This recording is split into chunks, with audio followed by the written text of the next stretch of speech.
22 अप्रैल को पहलगाम में हुए आतंकी हमले के बाद भारतीय सेना ने आतंक के खात्मे के मकसद के साथ 7 मई को ऑपरेशन सिंदूर लॉन्च किया। इस ऑपरेशन के जरिए भारतीय सेना ने पाकिस्तान में 9 आतंकी ठिकानों को तबाह कर दिया।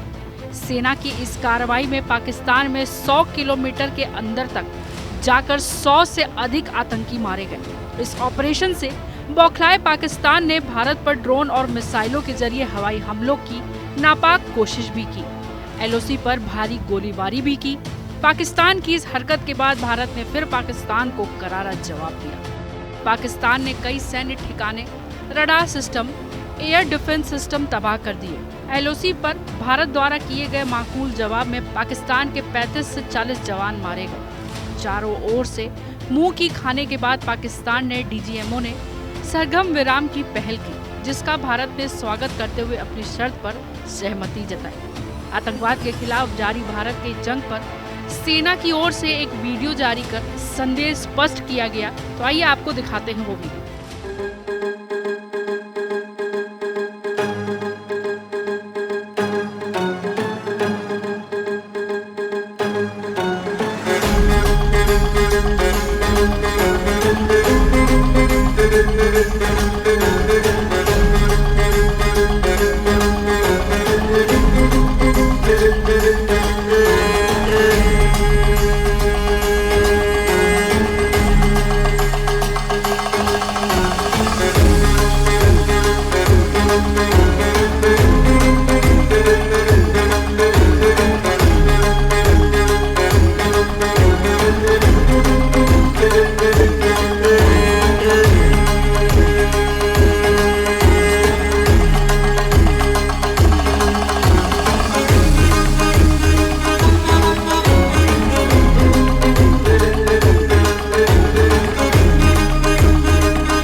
लेकिन सीज़फायर की घोषणा के कुछ ही घंटे बाद पाकिस्तान ने इसे तोड़ा, जिस पर भारत ने फिर से करारा जवाब दिया।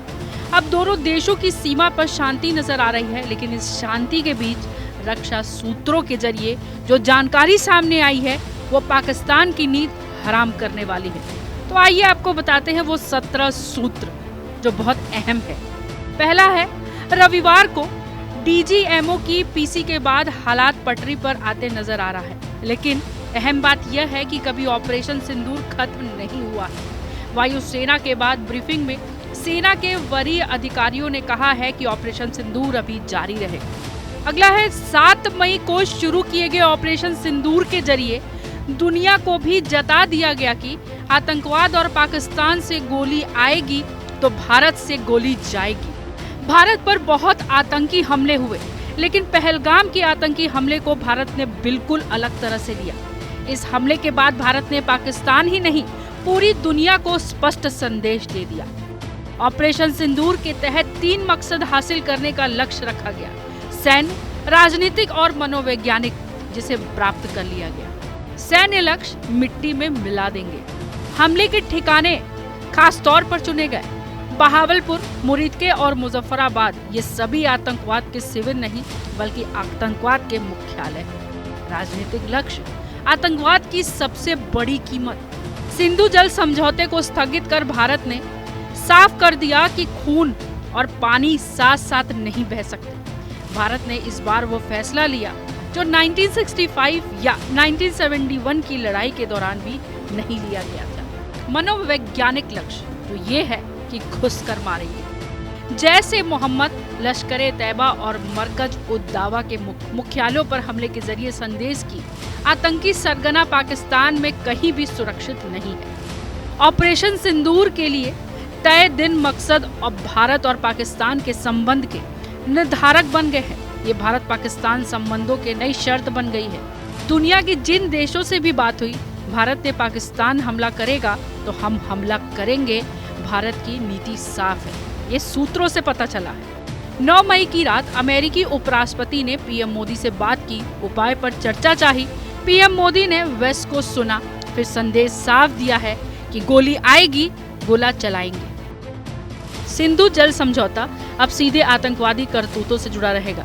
पाकिस्तान जब आतंकवाद की नीति पर चलता रहेगा, सिंधु जल समझौता आस्थगित रहेगा। पहलगाम आतंकी हमले के बाद अमेरिकी राष्ट्रपति ट्रंप का फोन पीएम मोदी को तभी आया था जब वे सऊदी अरब में थे। ट्रंप का ये कॉल संवेदना जताने के लिए था। 2001 संसद हमले के बाद अमेरिकी दल भारत और पाकिस्तान के बीच शांति स्थापना की कोशिश में लगा है। पहलगाम हमले के बाद भारत ने ऐसी किसी प्रैक्टिस को बिल्कुल ना कर दिया।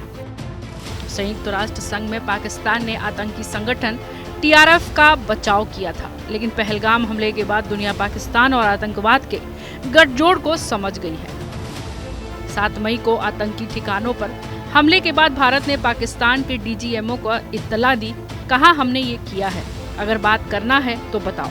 पाकिस्तान ने बात करने की बजाय हमले शुरू कर दिए। लेकिन 10 मई को जब उसके 8 एयरबेसों पर हमला हुआ तो फिर पाक डीजीएमओ का कॉल आया। इसके बाद दोनों देशों की बातचीत से संघर्ष विराम की सहमति बनी। इस समझौते का उल्लंघन करने पर करारा जवाब दिया जाएगा, जिसके लिए सेना को पूरी छूट दी गई है। कश्मीर पर किसी तीसरे देश की कोई मध्यस्थता नहीं है। पाकिस्तान के कब्जे वाले कश्मीर की भारत को वापसी ही एकमात्र समाधान है। आपकी इस बारे में क्या राय है, हमें कमेंट कर जरूर बताइएगा। ब्यूरो रिपोर्ट, जनतंत्र टीवी।